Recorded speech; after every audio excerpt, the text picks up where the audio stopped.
Anganwadi workers కి 6,000 రూపాయలు జీతాన్ని పెంచగలిగాం. 1,10,000 మందికి 6,000 రూపాయలు చొప్పున పెంచడం అంటే నెలకి 60 కోట్లు, సంవత్సరానికి 720 కోట్లు. ఆ రోజున చంద్రబాబు నాయుడు గారు నీలాగా బేదరుపులు అరిశారా? నీలాగా ఎస్మా చట్టాలు ప్రయోగించారా? నీలాగా లాఠీ చార్జీలు చేయించారా జగన్మోహన్ రెడ్డి? ఆయన నీలాగా తన విలాసాల కోసం చంద్రబాబు నాయుడు గారు డబ్బు దుబారా చేయలేదే. ప్రకటనల పిచ్చకి ఫుల్ పేజ్ అడ్వర్టైజ్మెంట్లకి చంద్రబాబు నాయుడు గారు ఏ రోజు డబ్బులు తగలేలేదే. రంగుల కోసం ఏ రోజు 1,000 కోట్ల రూపాయలు తగలేలేదే చంద్రబాబు నాయుడు గారు. ఆయన అటువంటి దుబారా ఖర్చులు చేయలేదు కాబట్టి అన్ని వర్గాల్ని ఆయన సంతృప్తి పరచగలిగారు, అన్ని వర్గాల్ని కూడా సంతోషంగా ఉంచగలిగారు, అన్ని వర్గాలకి న్యాయం చేయగలిగారు. కానీ ఈ రోజున నీకు ఆ శ్రద్ధ లేదు కాబట్టి, నీకు అటువంటి ఆలోచనలు రావు కాబట్టి ఇవాళ మహిళలను కూడా చూడకుండా మొన్న కాకాని గోవర్ధన్ రెడ్డి నెల్లూరులో ఒక మంత్రిగా ఆయన దగ్గరికి అంగన్వాడీ మహిళలందరూ వెళితే లాఠీ చార్జ్ చేయించి ముసలి వాళ్లను కూడా చూడకుండా చిత్తగొట్టిస్తారా? వారి ఉసురు ఖచ్చితంగా నీకు తగులుతుంది జగన్ రెడ్డి. భూస్థాపితం అయిపోతావు రేపు ఎన్నికలు ఎప్పుడు జరిగినా కూడా. ఇంతమంది కన్యలకి కారకుడైనటువంటి నిన్ను ఎవరు కూడా వదిలిపెట్టరు. ఇంతమంది కడుపు మాడిస్తున్నటువంటి నిన్ను ప్రజలెవరు కూడా వదిలిపెట్టేటటువంటి పరిస్థితి ఉండదు.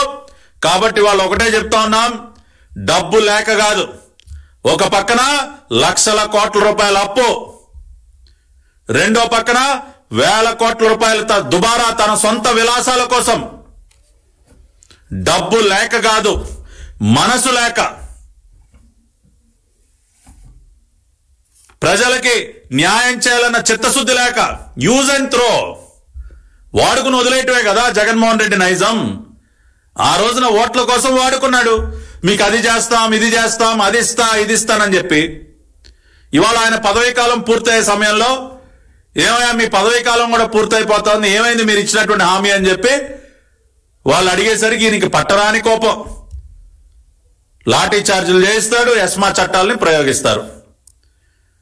ఇది రాష్ట్ర ముఖ్యమంత్రి యొక్క దుర్మార్గపు నైజం.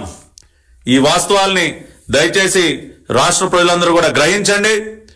ఇవాళ మరీ ముఖ్యంగా ఆందోళన చేస్తున్నటువంటి ప్రతి ఒక్కరికి కూడా తెలుగుదేశం పార్టీ పక్షాన మేము హామీ ఇస్తున్నాం. ఖచ్చితంగా రేపు చంద్రబాబు నాయుడు గారు ముఖ్యమంత్రి అయిన తర్వాత మీ న్యాయబద్ధమైనటువంటి డిమాండ్లు నెరవేర్చడానికి అన్ని రకాలుగా ప్రయత్నం జరిగి తీరుతుంది. తప్పనిసరిగా మీ అందరితో ఖచ్చితంగా మా పార్టీ నాయకులు సమావేశం అవుతారు.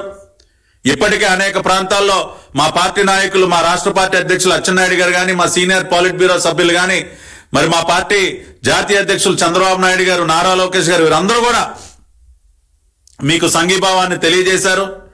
ఖచ్చితంగా ఆ రకమైనటువంటి మద్దతు ప్రతి జిల్లాలో, ప్రతి ఊరిలో, ప్రతి పట్టణంలో, ప్రతి గ్రామంలో మీకు మా పార్టీ మద్దతు ఉంటుంది. మీ న్యాయబద్ధమైనటువంటి డిమాండ్ల సాధన కోసం మీరు చేస్తున్నటువంటి ఉద్యమానికి మా పార్టీ పూర్తి సహకారాన్ని అందిస్తుందని చెప్పి తెలియజేస్తూ మీ అందరి దగ్గర సెలవు తీసుకుంటున్నాను. నమస్కారం.